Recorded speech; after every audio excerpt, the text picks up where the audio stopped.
Okay, sorry, there we go. Alrighty. Good evening, everyone. We'll call this meeting to order now. It's February 4th, 2026, and this is a subcommittee meeting of the Portland Committee on Community Engaged Policing, Policy and Reform Subcommittee. And I will hand it to our co-chair, Tia. Oh, sorry, not yet, actually. Okay. I totally skipped intros. I'm ahead of the game. All right, so yeah, let's get started with introductions. And Tia, I'll hand it to you, and then PCCEP members just go ahead and pass it on. Okay, thank you. Welcome, everyone. My name is Tia Palafox, and I'm a co-chair of the Policy and Reform Subcommittee for PCCEP. And I'd like to start the introductions. Thank you all for coming tonight. My pronouns are she, her, and let's pass it on to all the PCCEP members, and then we'll move forward with the other groups. And Kip, would you like to go next? Sure, why not? Excuse me, Kip Silverman, he, him pronouns, the other co-chair of Policy and Reform Subcommittee meeting. And yeah, thanks for everybody coming out tonight. And next in line, I see Conrad. Thanks, Kip. I'm Conrad Hewlin, he, him pronouns. I serve as one of the full committee co-chairs in the interim right now, and I'll pass it on. I'm looking at the list. Pastor Weisner. Thank you very much. I am Pastor Robin Weisner, PCCEP member. Great to see each and every one of you tonight. I will pass it. It looks like to, well, let me look around because my screen is. I think that's all the subcommittee members here so far. Leslie will be joining shortly as well. So I think that's everybody, unless I am missing someone. Okay, that'll be great. Pass it back to you, Dory. All right, so now we can do city intros, including PPP folks. So I'm Dory Grabinski, PCCEP Program Manager, and just feel free to jump in, everybody. Hi everyone, Liz Taylor, PCCEP Program Coordinator. Dave Jackson, I'm with the Portland Police Bureau. I'm a captain at the training division.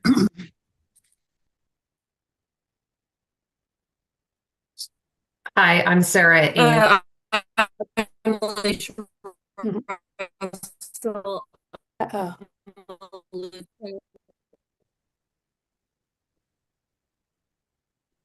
Okay.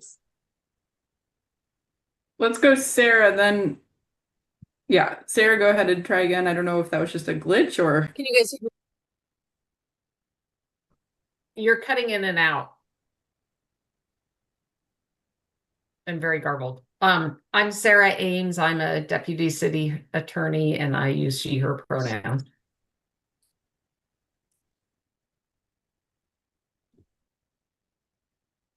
Christopher Taft, he, him pronouns from Mayor Wilson's office. Lieutenant Russell, you were cutting in and out, but maybe try again. Okay. Looks like yeah, maybe video off. Looks like your connection might be a little spotty.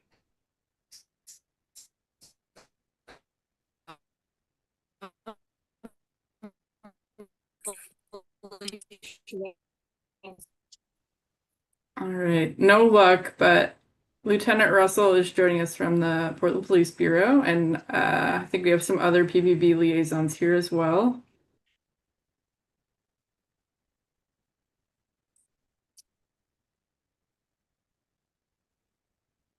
And this is Dave Jackson again. I think Lieutenant Russell and I are the only ones from PPP here tonight.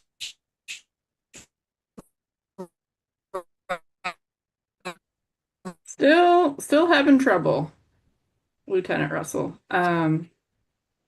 Hopefully we'll get you as the meeting goes on. All right, any other city folks?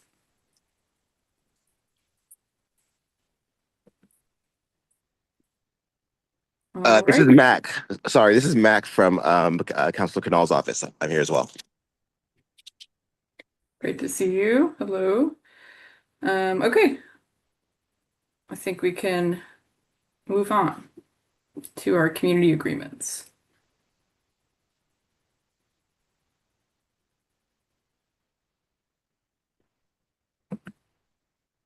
Okay, I can go ahead and read those.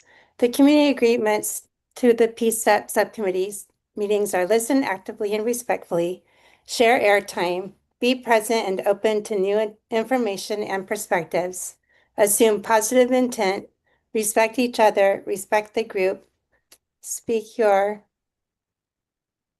oh, I can't read that because speak your, what does it say? Speak your own truth. Speak Okay. your own truth. Communicate directly, honestly, and respectfully. Ask questions to clarify, call out bias, and be okay with ambiguity. Thank you.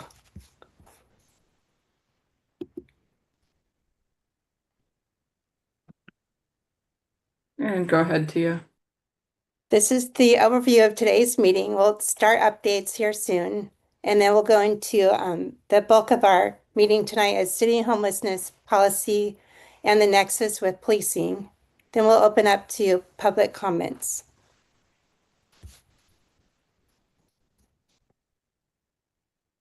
All right, and just before we start updates, I know we invited, PCEP members invited some community organizations and city partners for that discussion. That's the main agenda item. And we will also have community comments and questions throughout that portion as well. So thank you all for being here. So I'll start with the first update here, just keeping everyone updated on our hiring process for the PCEP Community Engagement Coordinator.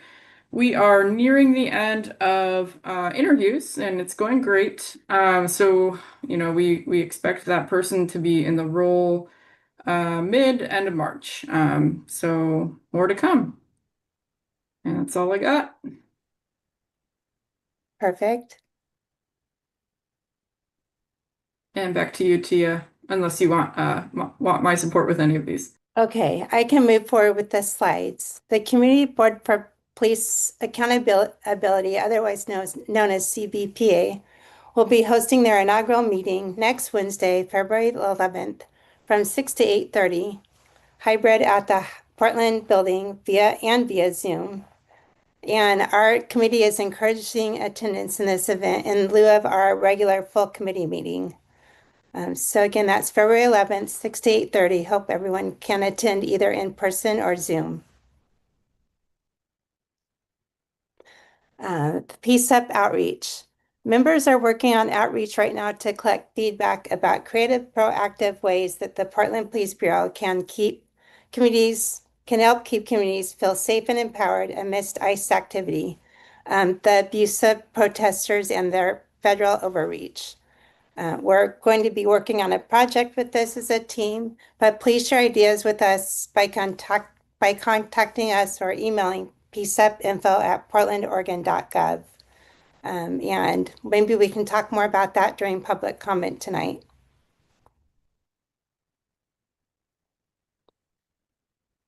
Understanding protest policing in Portland with Professor Clifford Stott. This I'm going to need some help with, Dory. Yeah, so PPV and the mayor's office hosted this event I think about a week ago, and two of our members were able to attend. I know Pastor Wisner is here. He might have had to step away, but are you there, Pastor Wisner? Yes, I'm back. Okay, great. Sorry, Dory. You're all good. Do you want to share a little bit about in time here? You want to share a little bit about your experience of this event? Excellent. Thank you very much. So, to everyone again, I attended this meeting that the Safety Division put on for community and advisories, as well as there were a few others that was in the attendance groups, grassroots.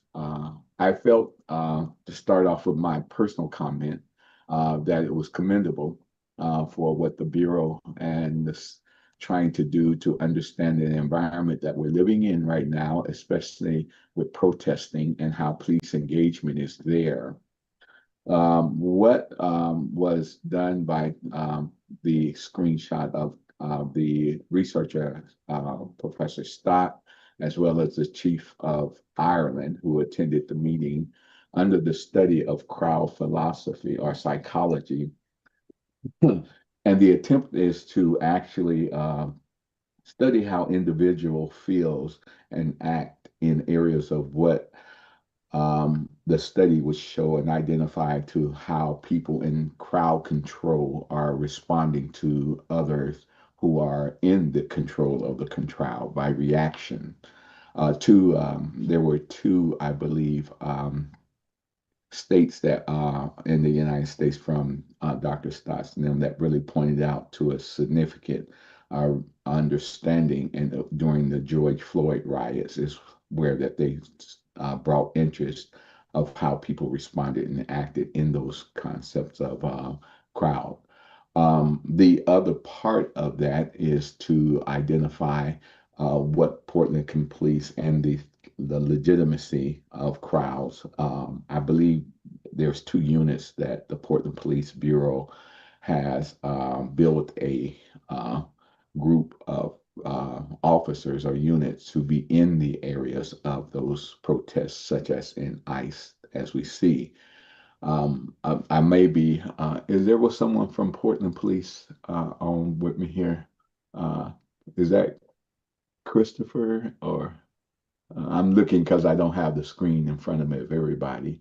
Christopher from the mayor's office might have some insight to share as well, because they planned the event. Christopher? Yeah, there we go. Yeah. I was Yeah, go ahead, it's Pastor Weiser. I don't want to talk over you. Sorry about that. Oh, I was just identifying the two units, group that was out there, the B unit and there was another. Yeah, it's the dialogue officers, the ones that you see in the white shirts. And in there, what they hope to build on is to be able to identify the legitimacy of the two concepts of what they takes in the study for the reaction of what's going on. And these units that are there are going to be able to legitimize the reason for the protester, and then also the legitimacy of the police officers, the police that's interacting different from the ICE group. My step back again is I felt that the current affairs that we're living in, the reactions of people, especially with the encounter of ICE, is more of the reaction of what I feel Portland does not want to take a step back and lose the trust of the community, being able to identify what we've heard in our sessions, town halls, and others of what's going on with the reason of protecting and feeling unsafe. The other part of that legitimacy has been identified in the study of why protesters are legitimately exercising their amendment, their first rights by voice and being there showing up, as well as the legitimacy of the reason why officers have to be there to identify the areas of making sure law is not being broken and that people have the right to exercise. And there the study begins to be able to kind of work together. And Bureau at this point is trying to establish a place where people can feel safe while they're there and let them identify to it. In the meeting that we had, one of the officers actually apologized to one how he felt because I think I pointed to the areas of where that the dialogue, even though that there is right now a current feel of how ICE is operating in the city, but the study of trying to get people to work along with reason and logic and legitimacy, we probably would start with what me and Christopher, thank you for there saying that we need to deal with truth and reconciliation because that's the first step in that process. But the commend and the applaud goes to trying to get more and not lose the grounds of trust with the protesters and out there doing what they're doing while ICE is yet doing what they do. I have more for people who have not understood because I studied a little bit more on the crowd psychology of what that study was dealing in more of, but it was very commendable and hopefully the dialogue will continue in this. Dory, I'm gonna park there. Any questions, but I'll kick it to Christopher. Yeah, thanks, Pastor Weiser. I just want to say that this is the second event that we've had, and the arrival of Professor Stott from the UK has always been the impetus for having these types of events, and they've always been kind of planned last minute because he doesn't always give us a long runway of letting us know when he's going to arrive in Portland. And I think we're having a meeting next week to explore what an event like this would look like outside of Professor Stott. And so, if anybody had any or hears of any feedback about what worked or what didn't work from that particular event, feel free to pass on so that we can incorporate it into the next event. Because I think PBB is feeling and wants to have more outreach to community, and this was, I think, a step in the right direction. But other people who are there, feel free to chime in.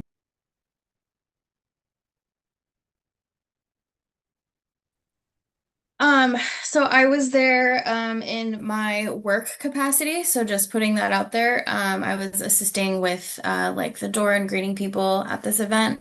But one thing that I thought was really interesting was Professor Stott really diving into the data around crowds, and how there was like this preconceived notion in the past about that if you have a crowd, it's always going to escalate into violence, but then disproving that notion with like the concept of malls. So you get a lot of people in a mall, you have these crowds, there is not violence inherent there. So I thought it was really great how he communicated that and really debunked that like previous notion that had been consistent within policing. And he talked a lot about how when you engage differently with protest crowds and you have these dialogue liaisons and you start to build that trust, that crowds will then self-regulate and the protesters will self-regulate themselves. So if there is somebody in the crowd that starts to cause violence or escalate the situation where the crowd itself doesn't want it to go, they will like call that person out, or get them out, like remove them from the crowd themselves, and you don't have to rely on policing as much. So I thought it was really interesting that he highlighted that, and I think that's a good way that PPB can kind of work with the people that are out there protesting and speaking to their First Amendment rights. Okay. Thanks, Liz and Christopher and Pastor Weisner. So I think we'll have to park it there because we have a lot to get through tonight, but more to come on this, including hopefully I think folks would like to see this event be open to the public or this information. So we will keep you updated. I did All have right. one thing to point out in that crowd contagious control, understanding it and how it dealt with ways of racism and things. There is a lot that did not get all unpacked out of that meeting. And I think there was, as more of the interesting to have that conversation of dialogue, and also as well as trying to hopefully be able to have a hopefully hoping it'll build a true balance of relationship conversation, what that really looks like. Because there was a lot of people that was in the room that expressed their hurt of how it actually works.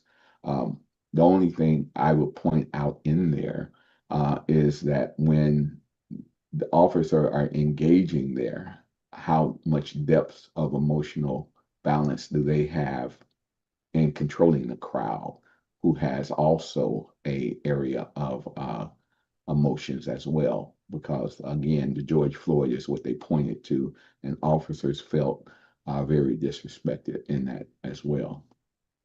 Thanks, Pastor Reisner. Okay, moving on to the rest of our updates. So let's see. I know that some of our members have been working on this. I'm not sure if they are in this meeting.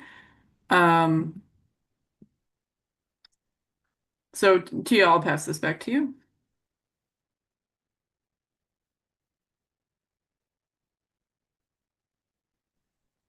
Tia, you're muted. Sorry. Listening sessions on the PPA contract negotiation has been happening. Based on repeated community feedback, PCEP members forwarded this request to the City Attorney's Office and Portland Police Union. We have not received a response yet. And I think we were going to invite Debbie, if you're willing to talk a little bit about this. Were you able to attend? Minor correction, sorry, Tia. So the listening sessions, the title of this, there have been no listening sessions. There have been Oh. requests for them. Okay. And so PCEP has forwarded that request. And so this is kind of where we are right now. But yes, Debbie Iona, are you here? Yes, I'm here. Great.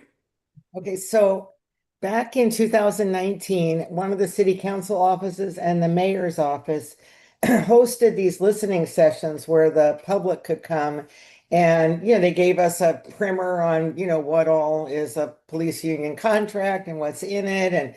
And so then the public was allowed to, they had, if I remember right, it's been a while, they were, round tables and index cards, and we could write down our ideas and talk amongst the table about what things we wanted to see included in the upcoming contract or changed in the upcoming contract. So it was a really useful thing. And I sent to Dory and the PCCEP after some recent PCCEP meeting, a copy of the report that the Bureau of Human Relations, is that what it's called? Human Resources, sorry, wrote to kind of summarize what came out of that. And so, we know that the bargaining sessions have started again and think it would be great to have those listening sessions again. And based on who you contacted so far without getting a response, I wonder if instead you should think about checking with the mayor's office for one, or perhaps the City Council Committee on Community and Public Safety might have some, be willing to do something about it. And then, or possibly if it was Human Resources that wrote the report, if my memory is right, then perhaps operations would be a place to go. So those are some ideas of where else you might pursue this idea. I also wonder if PCCP wrote a formal recommendation to the mayor's office, they'd have to give you a response. And so, then at least you get an answer.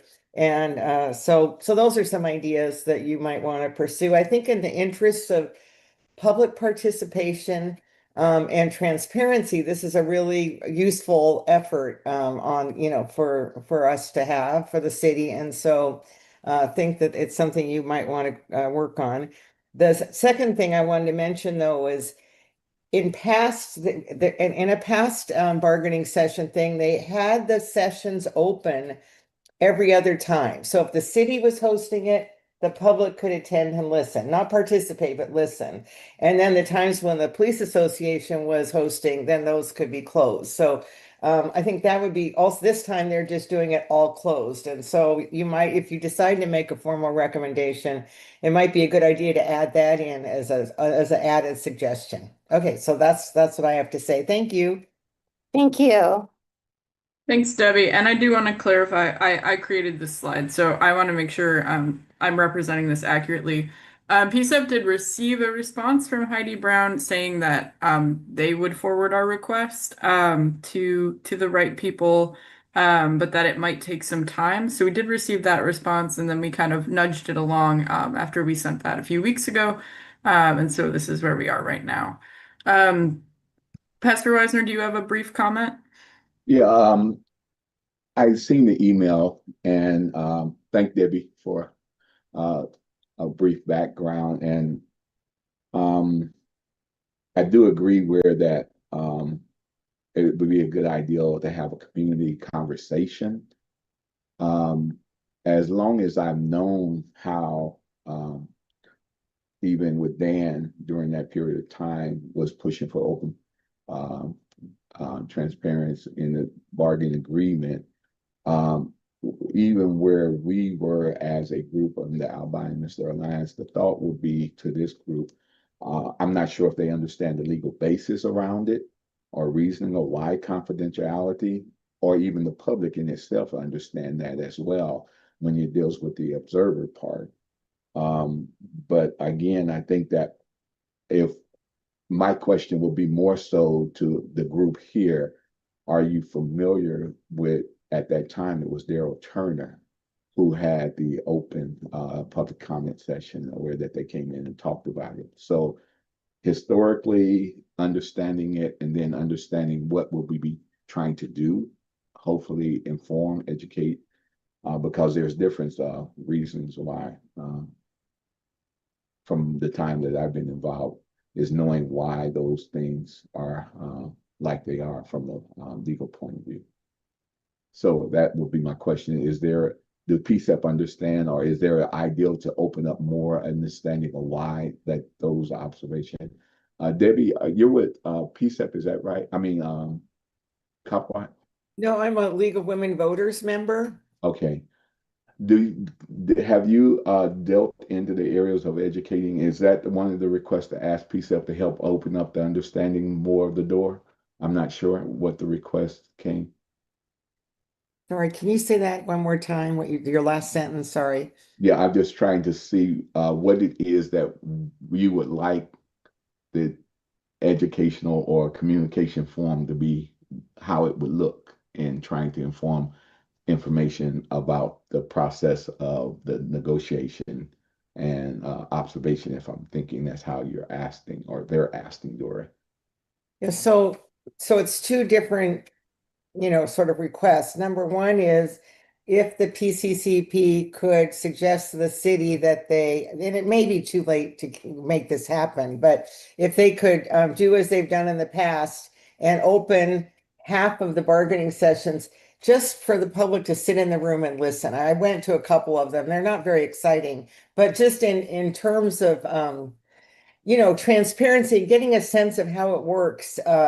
It was a useful thing to do, and I think it'd be really great to do it again this time. The more important thing are these listening sessions. So when they did the listening sessions back in 2019, one for sure I remember was at the PCC campus out on Division, and they had quite a big turnout. And so there was a briefing first to explain to the public what's this all about. And then we were able to talk about kind of some different things that are in the contract and what kind of is up for discussion. And then so then the public could sit down around these tables with their index cards and kind of write down what are the important things to them that the city bargained for in the upcoming in those negotiations. And so I think there's something to be said for the city to listen to what the community wants when it's negotiating with the police union. Because after all, what our police officers are allowed to do through the contract has an impact on, a lot of people in this city. And so, yeah, it felt like a really inviting the public to weigh in on this seemed like it was a useful exercise, and perhaps it actually affected the outcome in the end. And I don't remember that part of what happened, but I definitely think it was very useful to have that education and then us being able to give feedback to the city about what we wanted to see. Yeah, and I agree. The city, it was during that time, McDaniel High School or college. Pastor Wisner. Sorry, I know there's a lot to talk about with this, but we are still in updates, so we need to move on. But Christopher, I'll get your comment real quick. Oh, I was just gonna say, I was just looking on the calendar. There's a meeting next Tuesday with like city administrator, BHR, DCA, Kazi of the Public Safety Service area. So this topic is on the radar and looks like it's in progress for discussion. So just want to provide that. That's really helpful. Thank you. We will keep everyone updated on that. Okay, I think we have two more updates super quick, and then we will get into our main discussion. So Tia?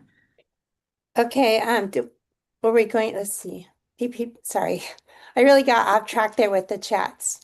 Okay, PPB directives. We have first and second universal review directives coming up, and like usual, we'd like to encourage the public and our PCEP members to review the directives that are coming up and then provide public comment before they go into directives. And the ones coming up for February 14th are, you can see them there, petty cash, processing of persons into the Multnomah County Detention Center, and pilot programs. I read through all of those, but wanted to see if anyone from PCEP would like to work on those before February 14th. And then the other one is the second universal review, which might be of interest of many of the people here. It's a device that uses camera technology to compare digital images of those known places of interest. So if you want to look through those, I wanted to also provide you with some links, but I am not able to. Sorry. We can work on that, Tia. Okay. Can you, yeah. I'll put the links in, but I also want to give Rochelle a chance to give her update. Real quick before we jump into that, I know that there apparently are a lot of changes to the language of 625, but still trying to understand substantively, I'm having trouble saying that word, what the differences are. So we don't have time today, but I think it would be great to get some summaries from the PPB for future discussion on that one, because when we deal with aspects of surveillance and privacy, it's often a hot topic in our meetings. So just wanted to mention that if we can get some ideas of what substantively is changing, that would be useful.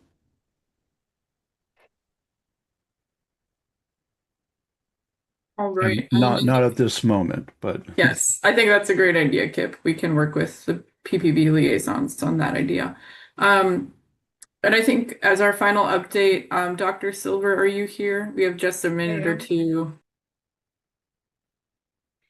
Yes, thanks for giving me a couple of minutes to bring some timely information to the PCEP and to the community in general. Today, without any pre-knowledge, the City of Portland and the DOJ filed a joint motion to terminate all the items in the settlement agreement relating to mental health. Now, as you know, you exist, and the settlement came about because there was an investigation in 2012, I think, which found that the Portland police had a pattern and practice of using excessive force with the mentally ill. The settlement agreement was put into place, and there were a few things about mental health, paragraphs 88 through 90 having to do with mental health services, and 94 through 96 having to do with the BHUAC, standing for Behavioral Health Unit Advisory Committee. And because of this motion, those paragraphs will totally go away. The thinking is that in paragraphs 88 and 90, the city really has no responsibility for mental health services in the state. The state has responsibility, the county has responsibility, the city does not have responsibility, so therefore we don't need those paragraphs. That's not my thinking, somebody else's thinking. And then paragraphs 94 through 96 with the BHUAC, I think is important for the committee to know about what has happened over the years with the BHUAC. The BHUAC, differently than PCEP, has always been a closed committee.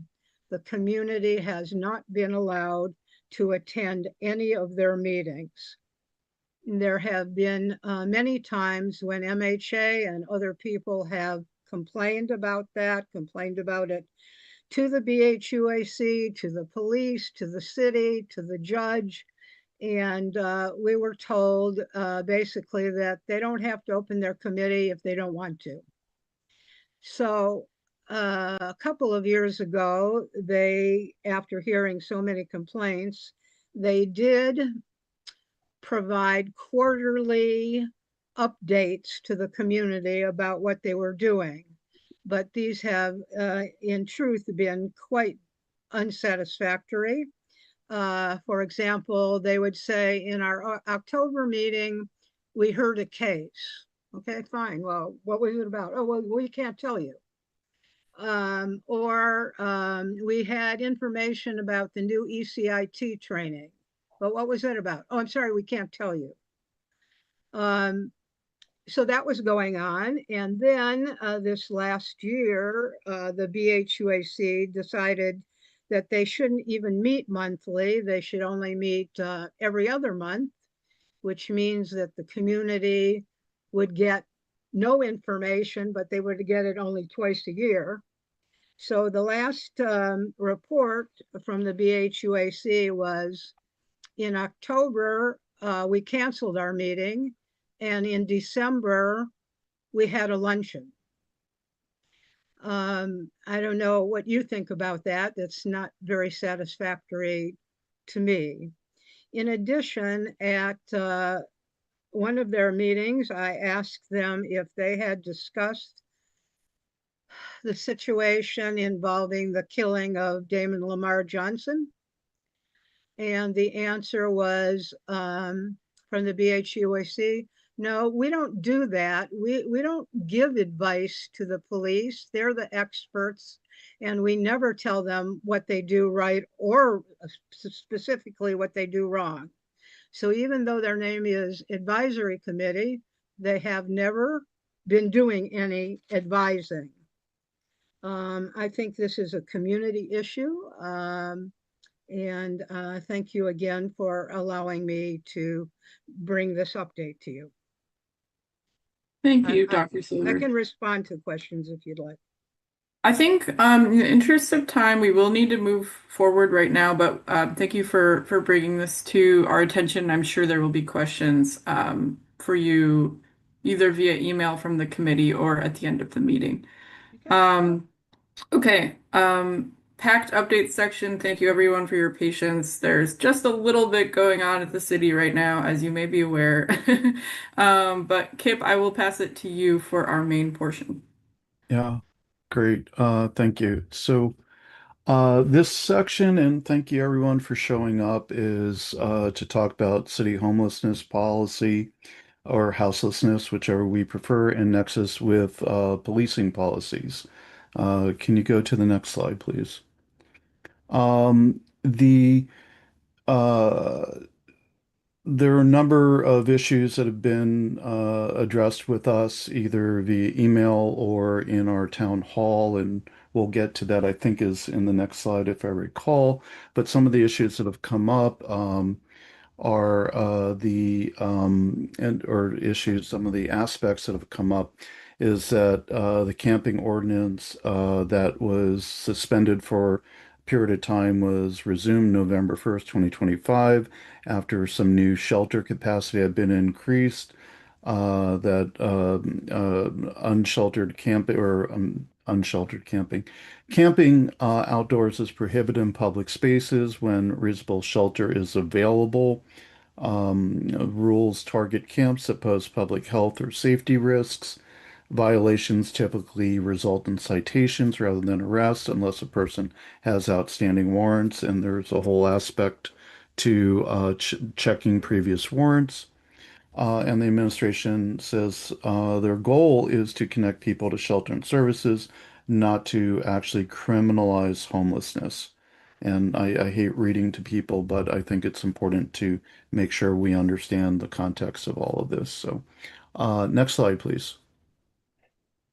Some of the community feedback that we have received in the December town hall that we had, that the city has been making public safety decisions without people on the ground and concerns of how vendors and partners are being selected. That's an aspect that the conversations of the policy is important, something that is part of our charge.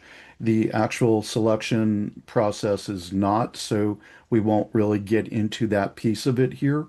But the one of the main ones that we've heard over the past several months is concerns that the new policies will increase negative interactions between people experiencing mental illness and PPB. Concerns that increased citations will deepen and perpetuate struggles for unhoused community, and concerns that resources are being misdirected. PPB talks frequently about how they are understaffed and struggling to respond to serious crime, but are being assigned to sweeps and doing citations and background checks. So, next slide, please. We also, missing in there, sorry, is that we had an email from multiple organizations that signed on to letter stating all of these issues and more that was sent to us and excuse me, Mayor Wilson's office. There was a brief response that we got back that was also sent to the signatories on the email saying that the procurement process is tightly regulated, that disputes the characterization of sweeps, that the approach is outreach and resource focused and enforcement of public safety issues. And this is an exact quote, but citations and warrant checks are critical public health and safety tool, and says that this leads to many people engaging with services for the first time. And there were also comments on development of public dashboard with thorough information on time, place, and manner of citations, which I don't know if that exists yet. I'm not aware of it personally, but there was a one-page response to the overall concerns. So can we go to the next slide? So our goal part through this evening, and again, I really appreciate everybody coming here to be open to having a fruitful discussion, is there some of the complaints we had seen in both meetings through emails and the town hall was that there was not enough dialogue and engagement between the city, the PPB, the city meaning the mayor's office, the PPB, and folks who are doing the day-to-day work with people impacted by these policies with unhoused folks.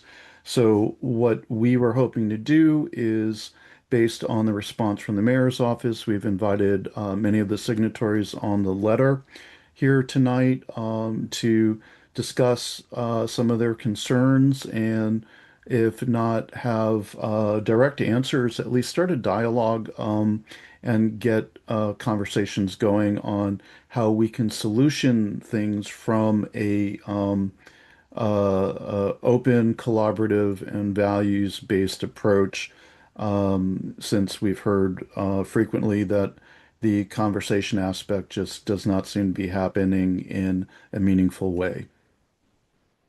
Does that, any questions with this and approach that we're talking about? I put some questions in the chat, Kip. Okay.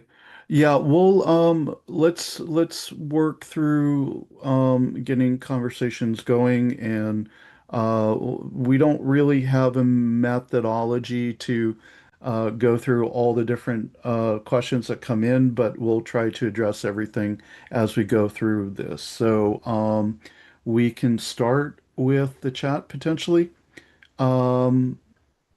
If that works for folks, or how Kip, do why don't we invite some of the community organizations that you invited to speak first, and then we can go from there. Okay. Um, so we do have folks from multiple organizations outside in. We have folks from Blanchet House tonight. We have folks from Rahab's Sisters.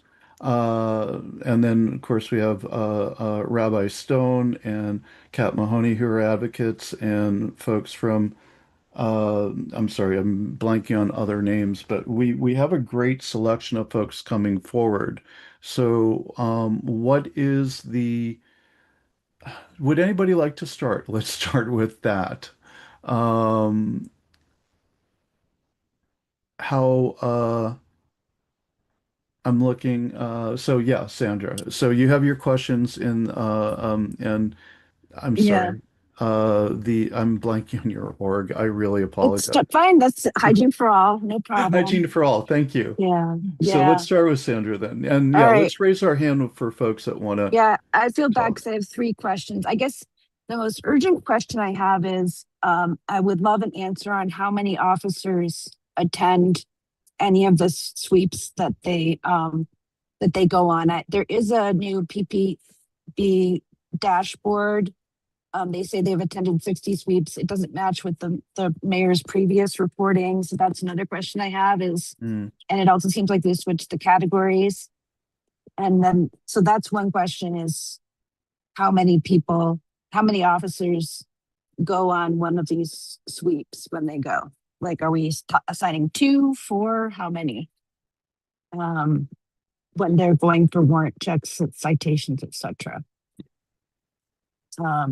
And I don't know if you have the answer to that, but the other question I have, and I think it's an important thing to address on the new dashboard is, well, they list all the different citations and warrant and things that people have been cited with.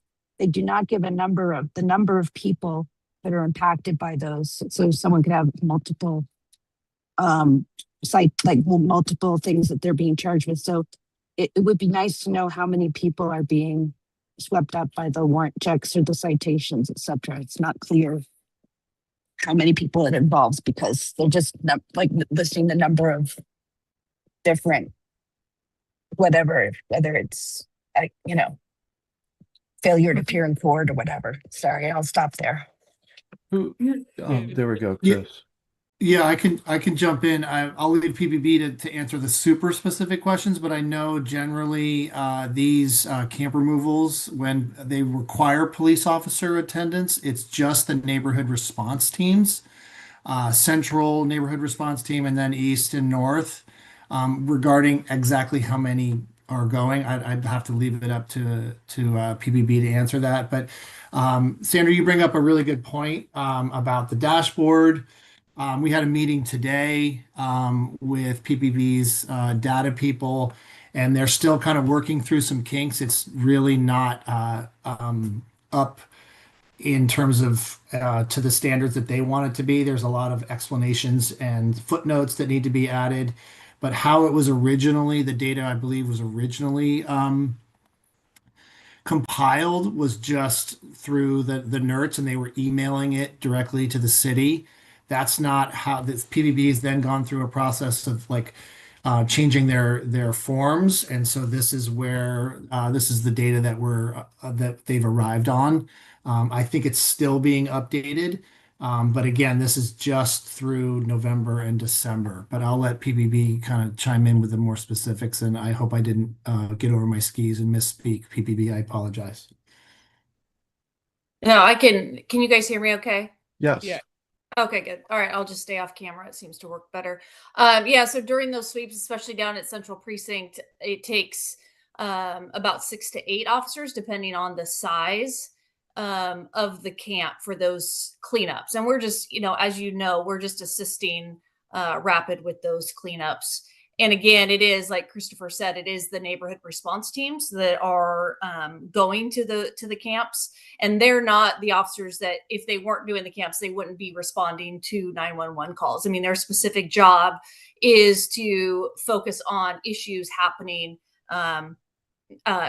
chronic issues that are happening in neighborhoods. That is their specific role. So it's about, depending on the size, like I said, it's about 6 to 8 officers that are going to those camp cleanups.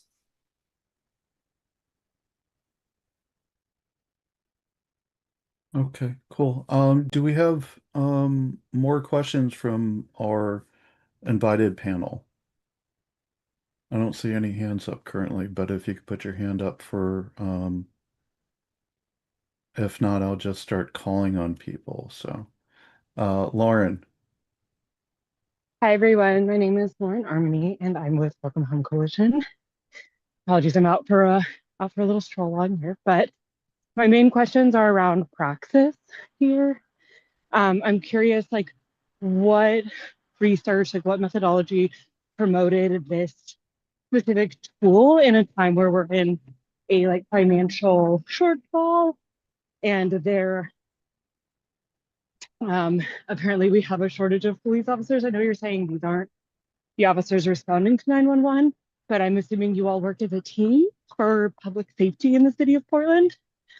So I'm really curious what the decision-making process was to determine that having police officers attend these, I guess they're calling them removals instead of sweeps, they're the same thing. How, like, how is this decision made? Especially when we are seeing the data that when people are connected with these services, they're supposedly receiving during these interactions, have a very low rate of actually finding housing through them. This seems to be a very expensive process. And sorry, but by having police officers there, you're not necessarily leading people with compassion to solutions. I can't help but see this being a tactic of fear and people making options for their lives out of fear. And so I'm really curious how you all determined that this was the right solution, and how many times you're seeing people repeatedly on the streets. And yeah, would really love to hear more about that. Yeah, when the officers are assisting at the sweeps, they are being notified of these camp cleanups from Rapid. We're not going out there searching for camps to clean up. That's not what the officers are doing. They're getting notified from Rapid, hey, they've put the 72-hour trespass notice at the camps, and if they haven't left, the officers will go and assist them. The officers are not being asked to go to every single camp cleanup. That's Rapid's job to determine if they would like us to assist them in these cleanups. So we're not at every single one, but we are asked to assist at these cleanups if the camp has not been taken down before that 72-hour notice. Yeah, and I want to clarify, my question did not say you were at every single encampment sweep. But we operated for years without police really being present at these sweeps. It was very rare that they were called upon. So why was this policy change seen as necessary at this point in time? Yeah, I might leave that question to Christopher as far as the policy it was the mayor's initiative to focus on homelessness. So I would let him answer, more of that policy question, as we're just there to assist. Yeah, and sorry, Christopher, if I can interject. Yeah. And I just want to be really upfront about the conversation. I think we're all interested in solutions moving forward, and that's not to not answer your question, Lauren. You bring up really good questions. It is clear with our new electoral system that the mayor we currently have was elected with a very specific platform, this being one of it. I can let his designee, Mr. Taft, speak to it, but I don't want us to get caught up in this conversation when we have a limited time and we could be talking about solutions you all see, work with, that the committee can then use our bully pulpit and recommend up the chain of command. So I just wanted to reframe everything real fast. Back to you, Mr. Yeah, thank you for that, Conrad. I do want to clarify that this is a very, the narrative that you are perpetuating by stating that is in his campaign, he did not say that he was going to criminalize homelessness or that he was going to specifically put police out. He said he was going to end unsheltered homelessness. He didn't do that. He shifted the goalpost to 1,500 shelter beds. So I just want to say that memory may be short here, but the solutions he stated on his campaign trail have changed. So I just want to state that. Thank you. Would love to hear from you, Christopher. Yeah, I just wanted Crystal put a comment that she wanted to address something before I answer, so I wanted to honor that. Thanks so much, Chris. I just wanted to reiterate reiterate kind of what Lauren's talking about, and I actually want to use some really personal or real experiences and stories. When I'm hearing that there are 8 officers on a camp removal, the immediate memory that comes back to me is June 18th of this year, when I walked out of my day center and witnessed a homeless woman with severe mental illness being actively raped on my sidewalk. I called the police and they told me that they would try to get someone to come there. And it was an hour and 40 minutes. I had to leave to pick my children up from school before an officer showed up on site and decided to call me back. The officer then felt exhausted, and her first question was, did you hear the person say no? I tried to explain to the officer that this person has severe mental illness and that we work with her very often and that she didn't have the capacity to say no. The officer said, you can send me some pictures, some videos. I'm not sure that we'll be able to follow up on this. I have followed up on this. I met with Sergeant Brody last week with the Equity Department to see if we can talk about violence against homeless people. I am, just to be quite frank, pissed to hear that 8 officers, when we were at a time when there is no budget for officers in general, are showing up to camp removals to arrest poor people, people living in poverty, people who have warrants for things like stealing food and groceries from a store. I am wondering where's the common sense when the mayor is thinking about addressing homelessness? Is he not thinking about homeless women also? Is he not thinking about crimes against homeless people as well? We have a drug dealer on our block that human traffics someone. He makes him stand there for many hours of the day to sell drugs while he sits 2 blocks away and watches him. These are the real crimes. These are things that Portland Police Bureau should be addressing, not poor people.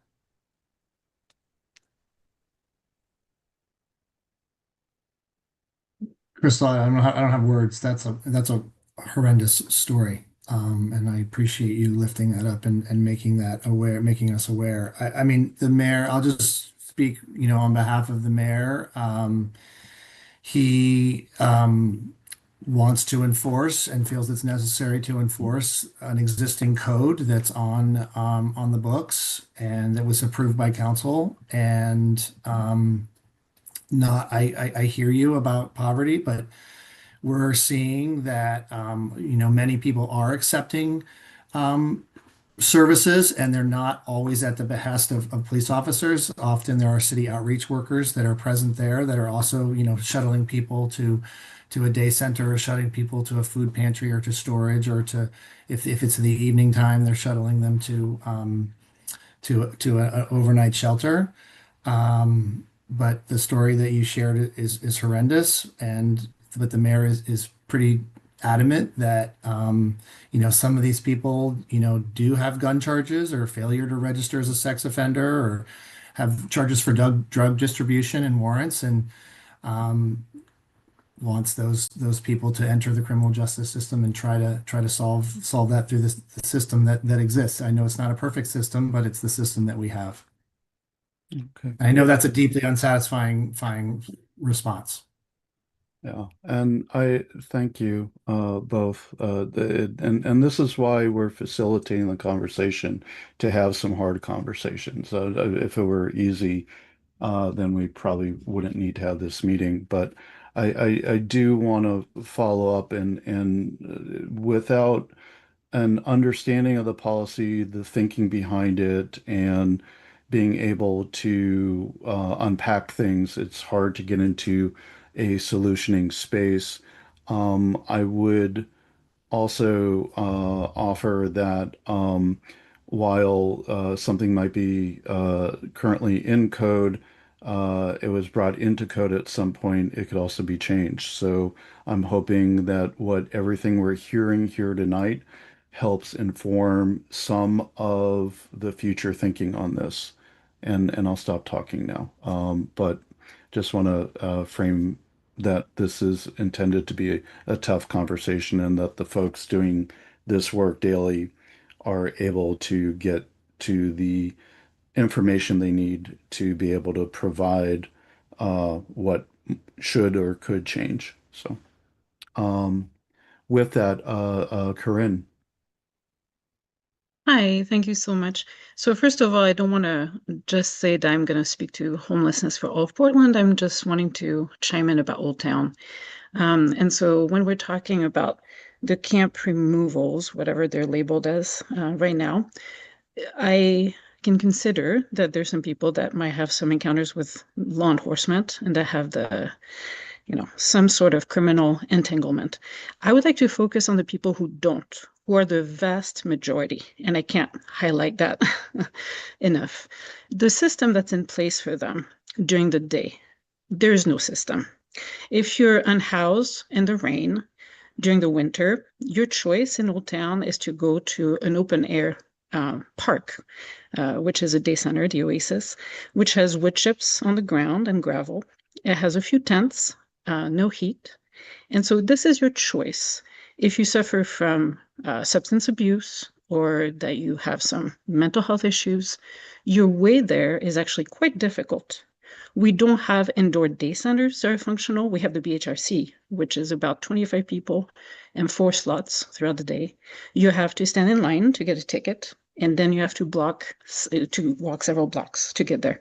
So I just wanted to speak to the humanity of it. I understand that Portland Solutions is there. I'm there very frequently. I witness it. And I can tell you that a lot of people are very lost. We do night outreach every single night. We still have 0 night outreach helped by the city or the county. Old Town is a very special place. It's a community. We're not lost. We need help. So before we think about what people see during the day, please consider the human beings that are there. Thank you. Thank you, Corinne, for that. Sandra, is this a follow-up or can we give space to Kat to ask a question next?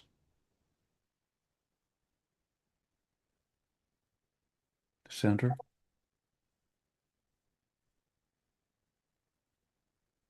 Okay. Let's hold on Sandra and Kat.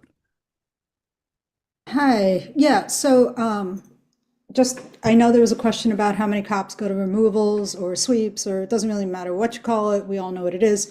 And I think it was November or maybe October. There was a neighborhood response team where they broke it down. So if it's just trash, it's usually 0. If it's a small thing, it could be 5 to 10. And typically downtown, they send 10 or more. Maybe it is only 8 now. So I just wanted to let folks know in case you weren't sure what was going on there. But yeah, my name's Kat. I am part of the group that sent the letter about policing. And one of the things that bothers me, among many things though, is, we hear the mayor saying that these camping citations are like a tough love or a bridge to help. But if there's 0 convictions, not one person has actually been helped by a court mandate because the system is so broken and there aren't even enough public defenders to help these folks. And what does service actually look like on the ground when the city does a removal and we are seeing, let's say, 8 cops surround a couple of tents? I mean, police apparently made 40 arrests and 39 of them were for old warrants and it wasn't even for camping. And this proves that the ban isn't a housing strategy, it's a stop and frisk. So sending a bunch of cops to watch a contractor throw away somebody's stuff isn't tough love, it's intimidation. So I have 2 questions. One, and they're both for Taft. Since the court system currently has 0% conviction rate for these tickets, how do you justify the thousands of dollars in police overtime spent on them as an effective service tool? And 2, as a volunteer for Shelter Portland, do you personally believe that surrounding a person with armed officers is the most service-first way to build the trust needed to get them into a bed? Yeah, Kat, thanks for the question. On its face, I don't know. I have to have PPB. I don't believe that overtime. Well, actually, let me just back up. I just want to first apologize that it took the mayor so long to respond to the letter. It took for some reason, I'm not sure why. it took a while for it to show up in our inbox. So I just want to sort of level set that you would have gotten a response much sooner if we had received it more quickly. And so I apologize about that. The mayor is trying to be very clear that he, in an ideal world, he wants these rapid to be accompanied by outreach. I believe, and I don't have all of the staff from Portland Solutions here and the shelter team and the outreach team, the Street Outreach Coordination Center to kind of back me up on this because they're the real subject matter experts. But when they can, they're there to try to coax and encourage. I believe that the reason that most police officers are there is because that's usually done at Rapid's request or at the request of the scoring system that's done on a specific campsite. With respect to the overtime, I'd have to kick it over to PPB to answer that. I think most of them are done on straight time, but I don't want to misspeak, so I'd have to kick it over to PPB on that.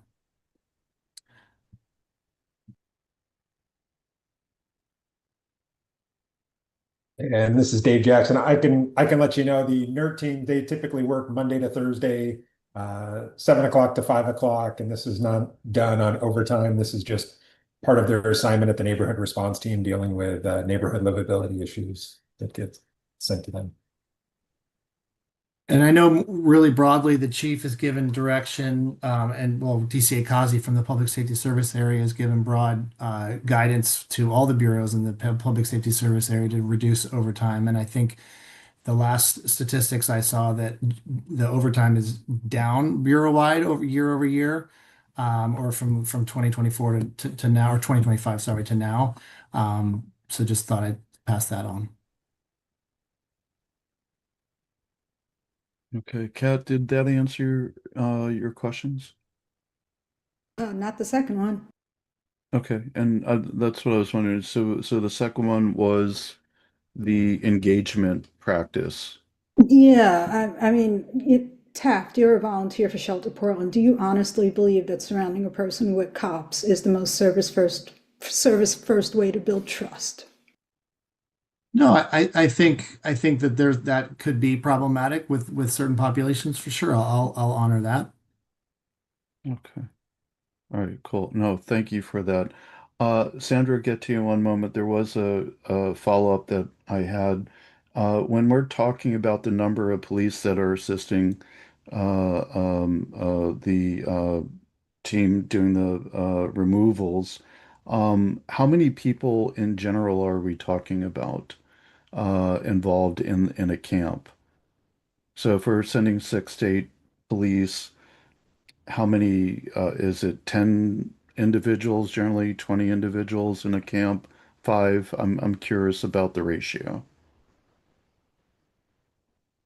Yeah, Kip, that's a good question. I don't have the answer to specifically to how many people are there. I mean, obviously, as you know, it would vary from camp to camp. So, but I don't have those exact numbers, but I can get back to you with that. Okay, yeah, I'd be curious to know. So, Sandra, sorry for making you wait. No, I'm just going to go back to my first question and make a, I mean, it's related, but it's not. I'm a data person, okay? And right now, what is in the PPP dashboard does not help us understand how many people are impacted. I think in general that there should be some conversation about what should be in that for transparency's sake. Like right now, we know that, there are X number of this kind of infraction or this kind of infraction. We do not know how many people are being charged. And I think that's very important to know. And I would also say that I would like to know how much money we are spending. Like if we're sending 6 to 8 officers and they were sent to 60, on average 60 sweeps per month. I would like to know exactly how much we are spending on this effort. I think people need to know that. So those are my requests. I don't know where they go, and I would like to know like who's deciding how the information the general information is shared on what's happening each month.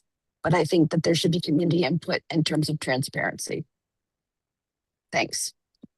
Yeah, thank you, Sandra. So we can table the details on that because I think those are important things for transparency and for, again, having further discussions. Because there's always going to be a cost benefit analysis, which, if we're going to put in actuarial terms, which is kind of gross in my brain because we're talking about human beings, but um, it a dashboard was mentioned several times. I'm not familiar with the dashboard. Is that It's on the they just opened it. It's on the there was a link to it somewhere that I was able to access the other day, but it's on the Portland Police Bureau's. okay? They have a special dashboard. However, the data does not match the earlier reports that the mayor was putting out, which, like, there's a very big discrepancy in terms of how many sweeps and different things like that. So that's another question I have too, but I think it's something that can't be discussed, like can't be figured out here, but I would like to have some follow up and talk to whoever's doing the data dashboard or have community members involved in discussing what that data dashboard should look like. Christopher, oh yeah, okay, go ahead. Yeah. Yeah, Sandra, I would love to connect with you maybe offline and we can talk about specifics because we had a meeting today where various entities within the city met with PBB's data people, and there's a fancy term for it. I can't remember the division. Strategic, go ahead, Councilor Canal, you can correct me. Strategic Services Division. Yeah, and we started to give some feedback, so I would be happy to pass that along to them. I'll drop my email in the chat. And I Christopher, appreciate that. Christopher, I thought I heard you say earlier, you said something about how you had a meeting today with the mayor's office and other folks about some challenges with that dashboard. Did you say something like that, or? Yeah, we had some questions, and in full disclosure, like PPB, I'm a little surprised that it's up online because they are still making a lot of tweaks. It's not necessarily really intuitive. There's lots of explanations and footnotes that need to be added to make it a little bit more manageable and a little bit more clear to try to limit the amount of questions. And so that work is ongoing. Does that answer what I was Yeah, referring to yeah. earlier, Dory? Yeah, that's Okay. helpful. Thank you. Any idea about, do you all have a timeline as far as like when you would expect that to be more functional?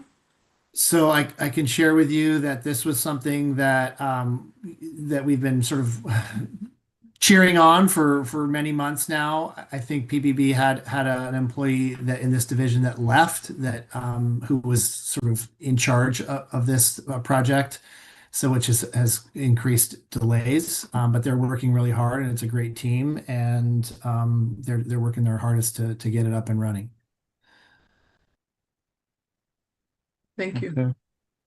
Yeah, I think that would be a good point of future conversation because it does seem like what we're hearing a lot of that the inputs and outputs and data around what is actually happening is pretty opaque at the moment. So be really useful to keep building on that. Yeah, and just to be clear, like this is a snapshot of PPB's data. This is not going to have, any downstream or upstream data. This is just PPB's Title 14, which is the no camping ordinance Okay. Enforcement. Okay. I don't see any hands up, so I would like to also open it up to PCEP members, and I do have a question along those lines. So, from a dashboard perspective, is that and this is something that I learned when I did my ride along with PSR a while back, and we've heard in multiple meetings and tonight, is that not really understanding what avenues people have to get in or out of a particular situation that they're in and what the actual numbers, whether success, failure, or undetermined. We've seen a lot of numbers published, but they don't always gel with each other. It's hard to put it together. So along with the PPB dashboard, it sounds like it would really be great if the city could also provide, if not, I'm assuming not real time, but on a periodic basis, something that integrates with the police interactions as well. So I would highly recommend that because again, the more information people have, the better recommendations or solutions we can have. And Desiree, I see your hand up, so let's keep on talking with the subject matter experts. Hi, good evening, everyone. My name is Desiree Eden Ocampo. I'm with Rahab Sisters. I have a couple questions and a comment. The first question I have is a clarification question on the dashboard for time, place, and manner. Did I hear that correctly? That what is shown currently, it only is about or only shows removals of campsites or sweeps that involve the PPB, and if they're not involved, it's not shown here. Is that correct? That is correct.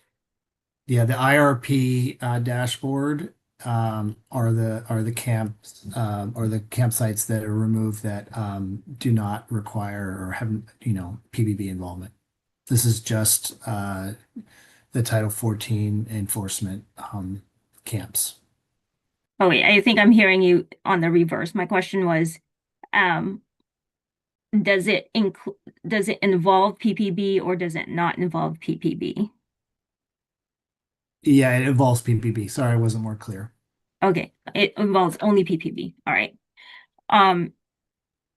Yeah, because Rahab Sisters is on the east side of Portland, along the 82nd Avenue corridor, just like PDX, Saints Love, and Join. From what we have witnessed and with our guests and just right outside our door, we're situated in the Montevilla neighborhood. And the dashboard says 7 campsites cleanups and 7 reports, and that is far that is like a fraction of what is actually happening in terms of sweeps. So the numbers are really, really, really high. When the ordinance, when the mayor started to follow through with this ordinance, we saw how acutely the community, the houseless community, really were affected with behaviorally and their mental health. We actually saw, I mean, you can really literally see people just not know what to do and like physically be lost and wander and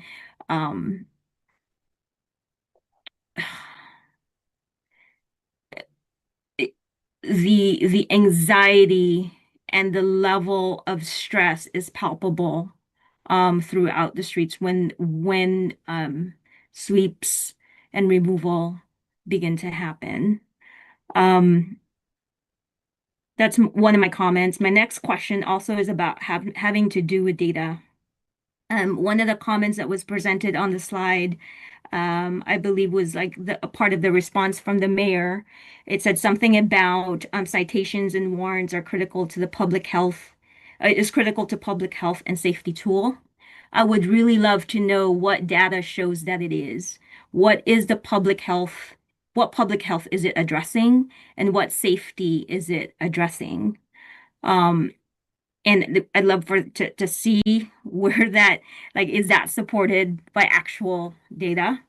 We'd love to see that in the future to substantiate that claim. Thank you, Christopher, because you really made it clear in one of your answers tonight that the mayor's emphasis is to focus on arrests with folks who have warrants and drug offenses and making sure that folks are registering as a sex offender. And that's focused on houseless people. Why is there no focus? Question is there equal or the same focus to housed people? Because otherwise this is criminalizing people who are poor.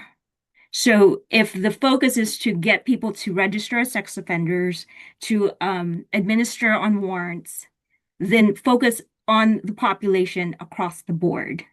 And I'm glad that we have a city council member here because somebody mentioned that there's a change in our city government, right? The mayor administers policies set by the council. And I appeal to the council to set a policy that would have a moratorium on this ordinance because all it really does is criminalize being poor. Because if you can't apply the same effort on arresting people with warrants and to register as a sex offender across the board for all Portlanders, then there's something wrong when you're just picking on a certain group of people, and that's poor people. Yeah, I appreciate that. Thank you. I'd like to ask Captain, is it Captain Jackson? Sorry, to respond to that. I don't, in terms of the portion, the ratio of addressing these people who are in encampments that have warrants versus the system writ large. I think he might be best to answer that. Yeah, when I had looked at the same calls for service in that time frame of just November, December, because that was what the dashboard had up, Police Bureau had responded to roughly 37,000 calls for service. It was in the 36,000 range, but it was nearly 37,000. So of the campsite cleanups, there was approximately 177 that had been reported on there. So when you kind of break that into all of the calls for service that the Police Bureau responded to in that November, December timeframe, this is just a very, very tiny percentage of the calls for service that the police did respond to during that time. And like we had said, these calls are being handled by the neighborhood response teams or the bicycle units at Central Precinct or at the other two precincts. Whereas the calls you were talking about that are 911 calls are being handled by the patrol officers that are assigned to the districts at the precincts.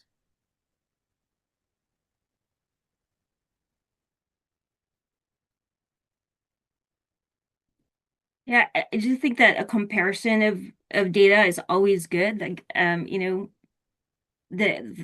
yes, we have a lot of people who are houseless, but compared to the total population of the city, it's very small. And so is policing in the name of serving warrants or addressing those warrants and arrests proportionate to the number of population. I know that I want to preface my next question with some context setting. It was mentioned earlier that, the mayor would like to follow through on the time, manner, and place ordinance, especially if there are enough shelters or enough places for folks or houses to go to, whether that's during the day or overnight. I guess just like the person on the call shared about Old Town on the east side, the options are limited. The options are, either get squished into one small room with a ton of people or stand in line. So I guess my question is, what has the mayor and the mayor's team actually have gone out to see what are actually available for people? Is it because on the ground we've asked folks why have you not gone here or were you offered a place to go? And the answer is like, yeah, we've been there and we would rather be here because this is actually more comfortable and warmer than standing under the elements in the rain, in the cold, just to have to stand in line and wait to go inside. And that's day in and day out.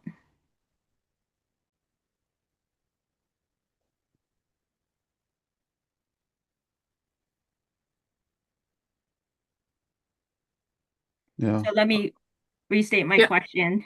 Has the mayor or the mayor's team actually visited and seen the conditions of where poor people are being forced to go to when they are policed? I do want to just level set quickly here. So I think everyone in this space acknowledges that this is a public safety issue that touches so many different, it's just an extremely complex public safety issue. As far as our space and PCEP and what we are able to ask of people in this space, it is really more narrowly focused on policing, interactions with policing, and that general umbrella. So as far as, the more complex questions about housing policy and sheltering and things like that, unless there is sort of a specific nexus with policing, that is just not something that this committee, unfortunately, really has much any purview over.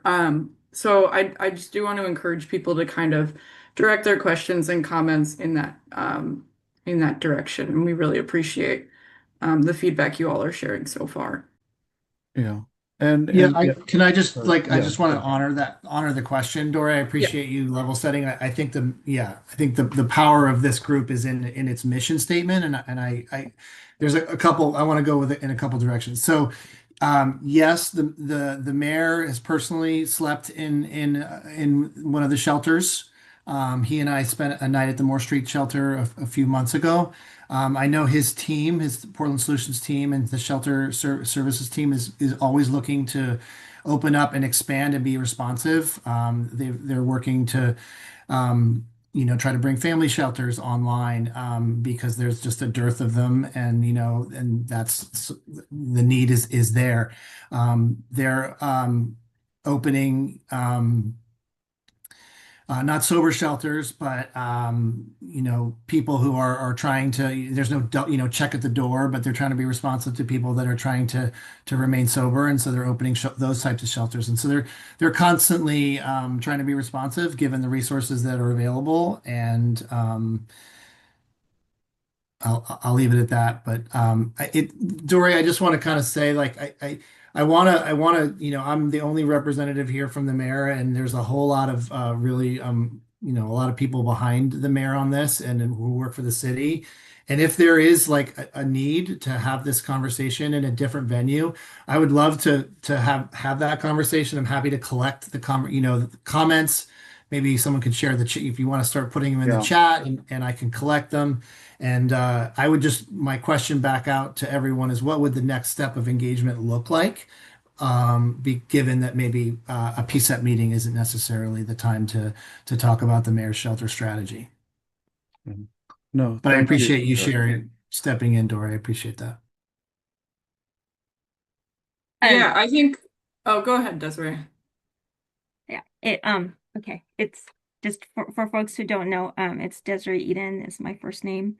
I do appreciate the level setting, and I also want to really add, and I know this is something that a lot of my colleagues in this work understand, that we can't have singular issues and we can't just talk about things in a vacuum on one track, because they're all interrelated. And so when we talk about policing, the police are only able to operate within the context that they are provided, right? And so if that context does not change and we just ask for police to change behavior or whatnot, or to change to change the way how they engage, but if the context is still the same, if they're still in the same container, we're still going to get the same results. And I think the ultimate goal, as I understand it, for this group is to be able to have good outcomes for our city. And so we have to think outside of this container and be willing to say and recognize and just be open, like, okay, let's also bring these other issues up, because yes, while it's not a direct mission statement or purpose of this group, it does, the discussions within this group does affect ultimately policies, because we have a diverse group of people here in this meeting, and people can take those issues back to their respective committees that they sit on, or whatever sphere of influence, to be able to change policy. No, thank you for saying that, Desiree Eden. I really appreciate that comment, and I couldn't agree with you more. Yeah, and I think much of what has been discussed, whether or not it's using the word police or the subject police, is very relevant to this area, this lane that we're in, including some of the discussion in the chat about alternatives to how the response is managed and things like that. And also, I think just want to elevate Christopher's offer from the mayor's office to engage further on this topic in a more expansive way, and have more people who could speak directly to some of the other concerns. So I appreciate you both for those comments. I think Lauren is next. Hi, yes, thanks everyone. Thanks for being here and answering questions. This is a question for PCCEP. I appreciate, trying to understand your scope of practice, right? Still learning even after all these years. My main question for PCCEP then is, can you recommend that housing is a public safety tool and should be considered before escalating police response to homelessness? I know, Conrad, thanks for putting in the chat, like considering a cost-benefit analysis. We already have, we're very, very privileged in having a lot of research behind prevention and like directly meeting needs instead of policing. We cannot police our way out of this issue. I think everyone here is very well aware of that and agrees with that. And so I'm curious if that is something that PCCEP as a body can recommend in response to, mental health, homelessness. Again, many of these citations were for survival crimes, right? Or, survival related crimes being outside. So that's my question for PCCEP. And then in regards to Christopher's ask, I really appreciate you opening that space. And the mayor did attend Welcome Home's Finding Home Party, and we've shared a lot of resources already that we're not seeing incorporated into policy. So that is why we're feeling the need to also bring it up in these spaces, because we are not being heard and met despite spending hours on policies. We've, again, as a coalition, sent in 3 policy briefs in the last calendar year around how to make the best shelter that can get people, like have a 90% success rate for people staying housed over 2 years. And we're just not seeing this implemented. So just wanted to give that caveat as a response, and also ask that question to PCCEP. Thank you. Yeah. I'll address the question. And yes, absolutely. Again, stated purpose at the beginning was to open up dialogues that you folks don't feel like were happening in a meaningful way or frequently enough. So this is exactly kind of the goal that we had, is to whether we're calling it an airing of grievances or we're talking about in any different way, but to have you folks heard who are doing the work day to day, and hopefully create more dialogue and avenues for getting to a place of understanding and then changes and solutioning. So I appreciate, again, the hard conversations. We have a lot of them in PCEP. So to that point, if you guys have specific recommendations you would like us to consider, I think Liz had put our email in the chat again, and hopefully you guys already have it, or some of you do.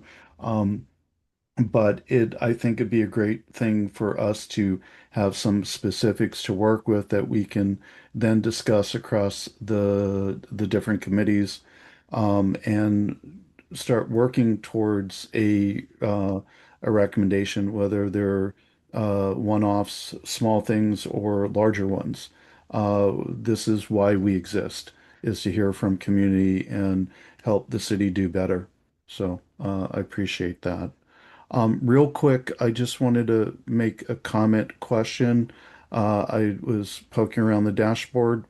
I would highly recommend that the data points of the mapping in your ArcGIS be put in aggregate and not specific locations, because that is a potential of danger for unhoused folks, especially in clusters that keep being repopulated by a camp.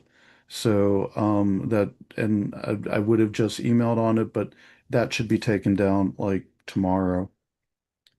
Anyway, that's the only point I wanted to make. And if there's not an understanding of what I'm trying to articulate, please reach out to me. Tia. I have appreciated the comments and questions, and for us to continue to do our work in improving community policing. I was wondering if people could give me any more information of what does progress look like? If we could make some recommendations. I've been taking notes, so I have a lot of notes already, but is there anyone else who would like to jump in on what progress would look like to you?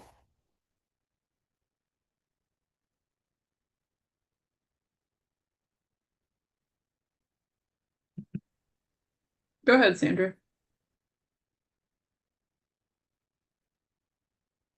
Sorry, I have trouble with getting to the button.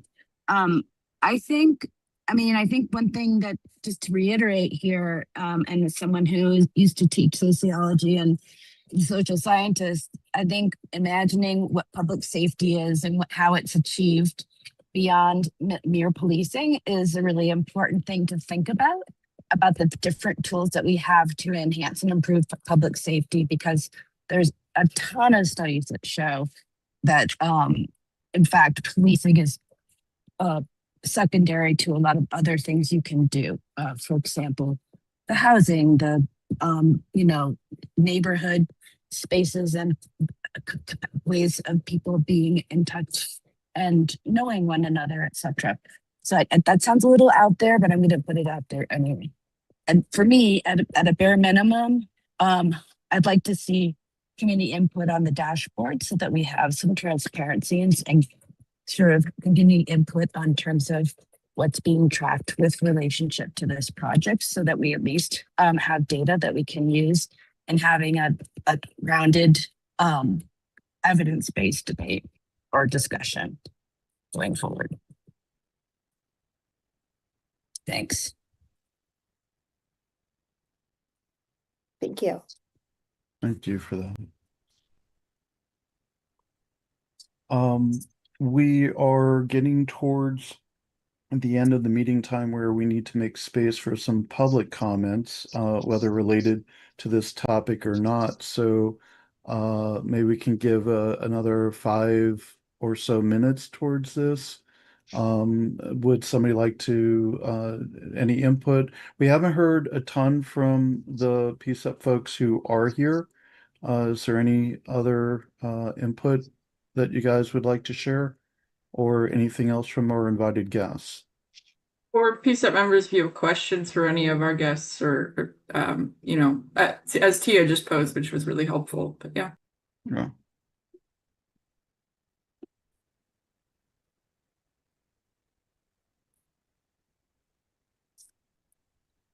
Mr. Conrad. Yeah, I just wanted to thank all the groups for coming out and talking about their experiences, your knowledge, what you see. It is really appreciated to get all your collective voices. And I'm sorry, I've been trying to go through the chat, and I know we're not going to find a perfect solution, and in our capacity on PCCEP with our mission and what we have agency to do. But I do want to share, within our capacity, looking at public safety, looking at working with PPB, what are the things that you're saying and recommending, and how we can work that within our committee's scope. And so that is my intention of asking some of the questions in the chat. So I just wanted to make sure that was shared. Thanks, Kip. Absolutely. Okay. Anyone else?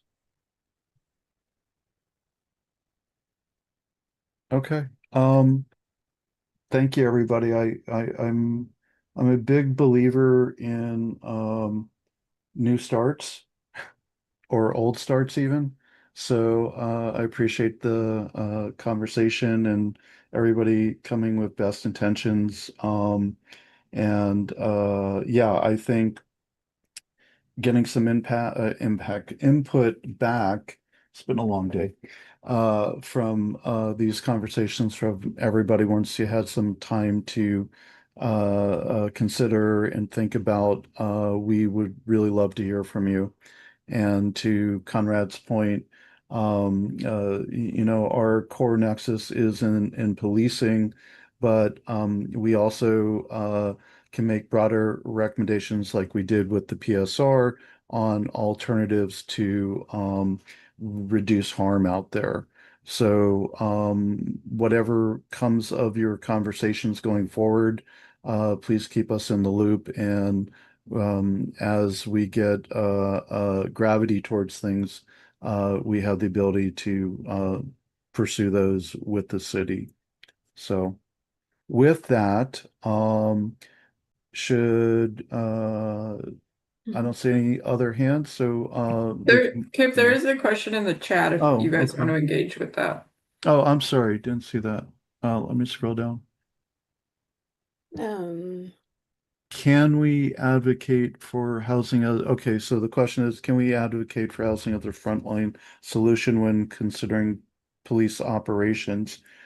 Lauren, I think that is something that we can suggest as part of a solution, but it's not really our realm to go talk about housing policy per se.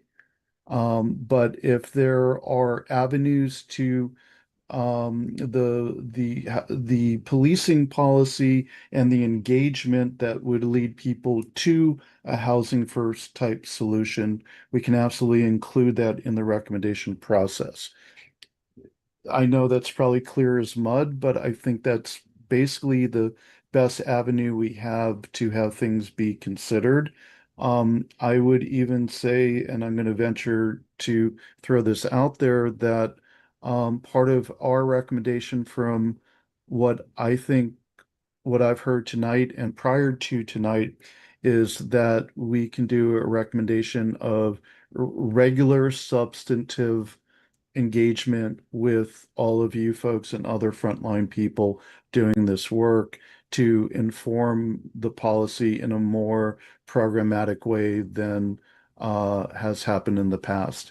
And I think that is definitely within our realm of ability to make a recommendation. And I'll just speak to and invite any other piece of members to chime in on this too. But just from sort of a staff perspective, this group is always, there are different levers of power. There's formal recommendations, which generally more are in the lane of, under the umbrella of policing. But there's also, this group is always very interested in helping connect community to city resources, information, the right people in the room. And so that's something I think this group would be more than happy to help support making those connections moving forward. PCCEP can also recommend things, whether, uh, slightly less direct, but can recommend things in the negative. So, if maybe a housing recommendation isn't so much in their lane, something they would not want to see police do, for instance, might be in their lane. So just, I think kind of giving a little clarity to my comments from earlier about PCCEP's lane, and agreeing with many of the comments that have been expressed about the complexity of this issue. Thanks. And go ahead, Kat. Yeah, I mean, I get it that, PCEP is trying to focus mostly on how police are engaging with the public, and that sometimes housing and homelessness fall a little outside of that. But I mean, PCEP started because, I mean, wasn't it because we talked about, or you all talked about, and there was a thing about James Chassie who was described as being homeless and he was in a mental health crisis. And then, who was that other person? Jack Collins was shot by cops and he was homeless as well.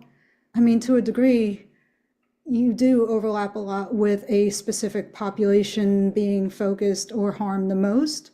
So I do believe that your mission to a degree is also to ensure that that population that is targeted or low-hanging fruit sometimes is protected or treated as fairly as somebody who has a very, very nice house in Irvington or Laurelhurst or whatever, and regardless, I saw a number of questions about violence in the chat, and it's like, I'm sorry, there's a lot of housed people who engage in violence. The type of law I do, the cases I handle, the clients I see, they have money, they have a house, they have other things, and they also have oftentimes records of domestic violence. They often have records of some sort of prejudicial, everything that was mentioned in the chat, housed people do too. So I want to I just want to remember, I somehow want to make sure that the voices that don't often get to these meetings, that don't even know if they're going to be listened to, are being taken into account on a very, very human level and not just being treated as a dashboard data point, because that's what it's felt like for so many years.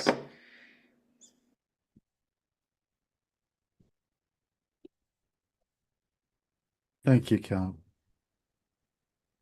Yeah. Ava. Hi, everyone. My name's Eva. I Eva. work at Outside In. No worries. Everyone starts with Ava. I also have a small child next to me if you hear noises. Yeah, he's waving at y'all. In the interest of keeping my recommendation as someone who's witnessed dozens of sweeps right in front of our organization and in the surrounding areas and supported our clients in surviving them, I think the clearest recommendation from us would be that police not engage. Just not do it. if we need to frame it as a not, and when the time comes to have collective support for alternative solutions with the funding that we save from that decision. I realize these probably sound sort of radical and that it's collapsing what can be very complex pathways and structures and decisions. But if the right folks are in the room at the right time and know what is effective, and we know that that is not effective. If data is someone's thing, there's so much data about this out there. And there's even more coming out every day. We are a housing first model at Outside In. We are also doing the second round of direct cash transfer, the direct cash transfer pilot, which is over and over again proved that for a fraction of the price of the other things we're talking about, and I hate to say the word like price and talk about money, a fraction, I'm talking pennies on the dollar, we can give cash directly to folks and they can make the decisions for themselves in a dignified manner. Not over 90% of I believe someone mentioned this earlier, over 90% of the folks who are in direct cash transfer pilots remain housed. We're also saving money then. It's much more expensive for someone to become houseless than to then rehouse someone. So the solutions are out there. If someone can get it on the right person's desk, and they can make informed decisions that respect and maintain the dignity of the people we're talking about. It actually, I think, is that simple. I understand the structures aren't, but the decisions are. Awesome. Thank you for that, Eva. Really appreciate that. I think that's a great place to cap off this discussion. We do want to have some time for public open comment. My cat is screaming at me, so I think Walden is starting, but I apologize if you can hear that. But yeah, let's, if you have comments on this or any other topics that you'd like to bring up, please raise your hand and we will call on you. And yeah, we have about 10 minutes.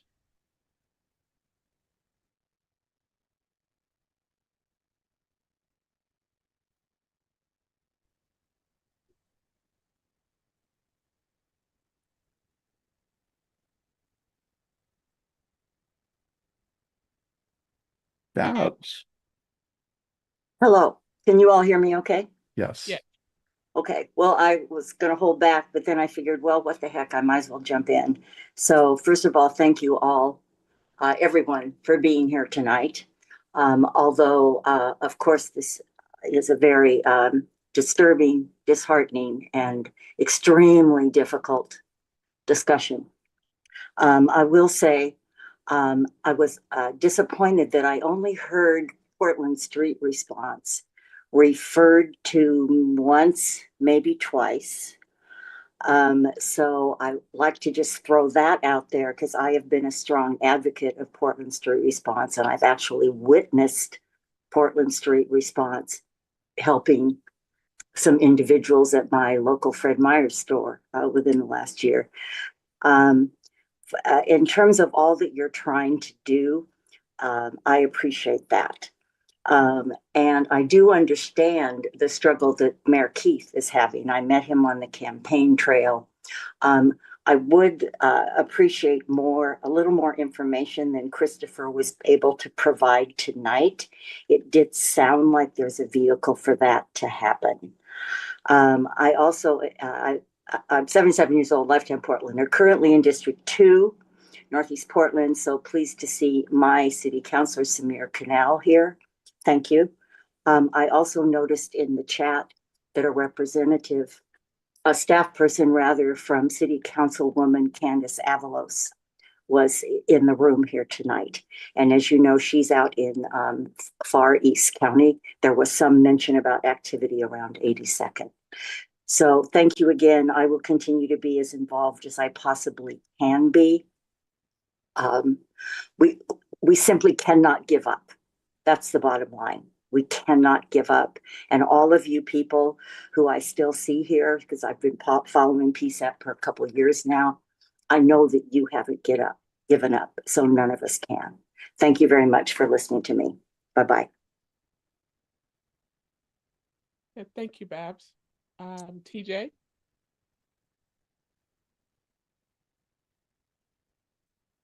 I mean, I look more to the logistics side. And with what we're probably dealing with in the budget, it's going to get a little bit more difficult before it gets easier. And with the efforts that have been done, we also may need to look at, hey, helping the homeless, obviously, that's something we really need to work on. But there's a lot of people just hanging on by one paycheck. There's a lot of people who aren't quite there yet, but it doesn't take much to push them over that edge. And I sometimes think that that's a population we kind of forget until the numbers kind of hit us.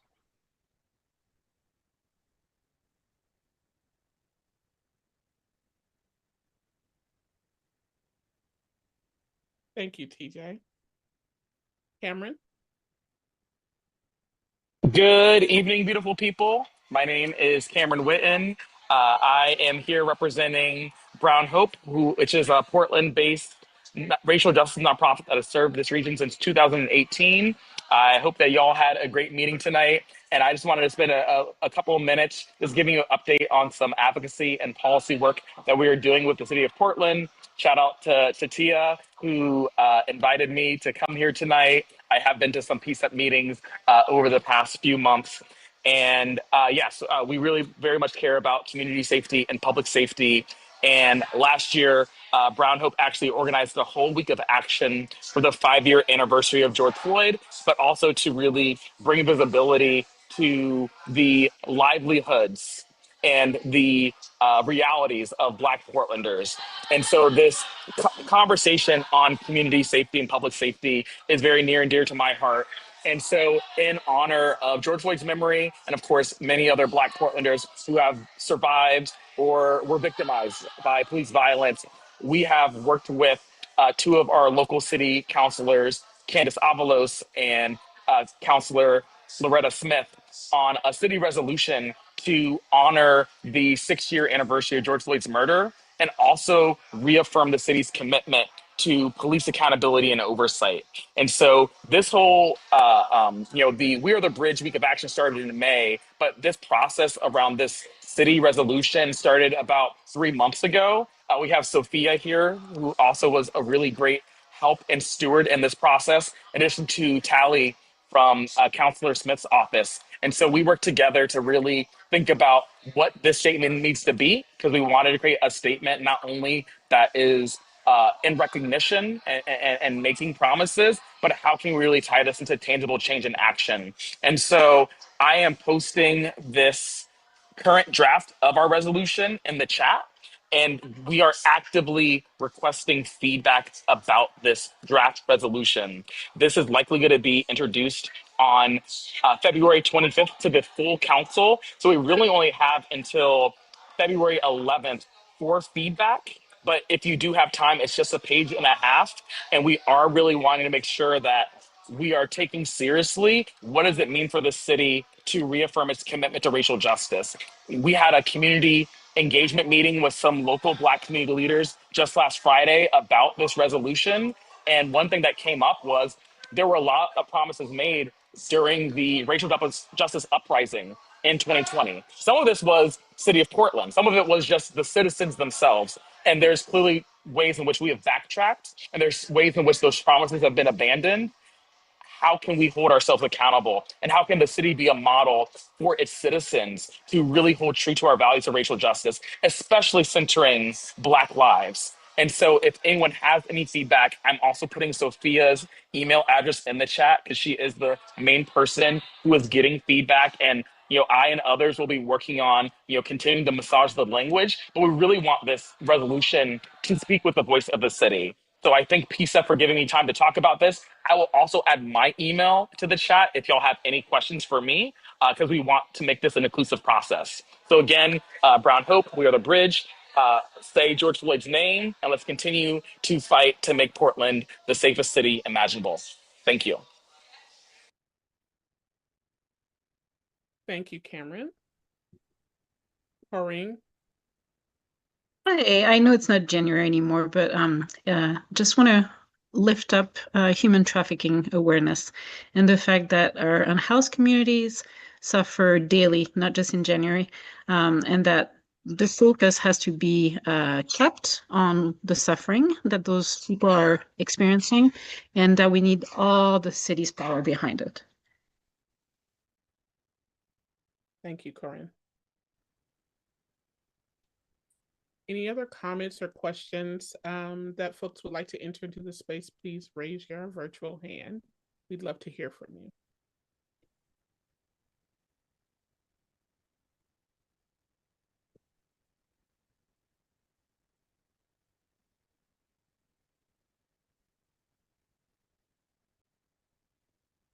Kate?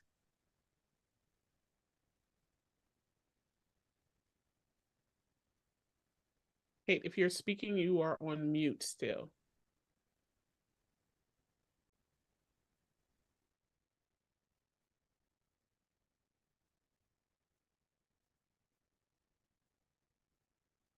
Sorry about that. Can you hear me now? Apologize. Okay, so sorry. This is going to be a little bit messy and it's going to seem off topic, and I popped out for a second, but I just want to get back to that point about I'm not with an organization and I'm not on the police side or a member of PCCEP, but in speaking about the approach to people who don't have permanent housing, I do feel like all the communications from the mayor's office are missing a piece on how to get shelter. I'm a Portland resident. I get mailers, I get newsletters, and there's nothing about how to get shelter. And when I've tried to get shelter, it's been really difficult for people. And so I know that's what this whole conversation is about, but just I feel like it just can't be reinforced enough. There's no place to go. There's no place to refer people. If you're about to lose your home, there's no place to go. And I just want to just say that over and over and over again, that that is the piece that needs to be the public safety piece and the focus of the mayor. So thank you. Thank you, Kate. And I will turn this back over to you, Tia. Okay,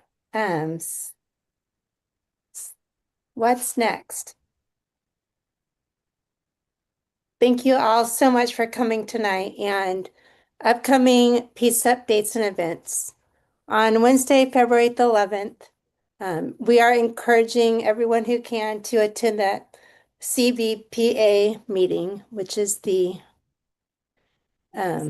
Committee on Community Board for Police Accountability. I'll just jump in. Thank you. I was looking for that meeting so we can learn more about this organization and the updates, where they're at. And all public meetings are held from 6 to 8 over Zoom, unless otherwise noted. And I'll just very quickly, for anyone here who doesn't know what the Community Board for Police Accountability is. So that is a new body in the city that is the system that handles administrative discipline for police. So if there are specific complaints about an officer, for instance, this body investigates that and makes determinations and recommendations about the discipline process. So this is a new body that is being stood up. It is their inaugural meeting, and a really great thing for folks to attend if you're interested in this work. So I think that's all we got. It is, Tia, unless you have anything else. Well, the second, I wanted to make sure everyone saw the our website and our email address, because there was just so much conversation. I want to make sure that if you weren't able to get what progress looks like for you, to email us so that we can possibly move on with some action. And I have emails to get back to everyone, and really appreciate everyone coming tonight. And that's all. All right, and it's 8:02 p.m. and this meeting is adjourned. Thank you so much, everybody, for your engagement. Really enjoyed having you all in this space, and we hope to see you again. Yeah, thank you so much, everybody. Really appreciate the conversation. Recording stopped. Take care. Good night. Have a Thank great you, night. everyone. Bye. Hey, PCCEP people, if you want my opinion about the BHUAC, please feel free to reach out to me.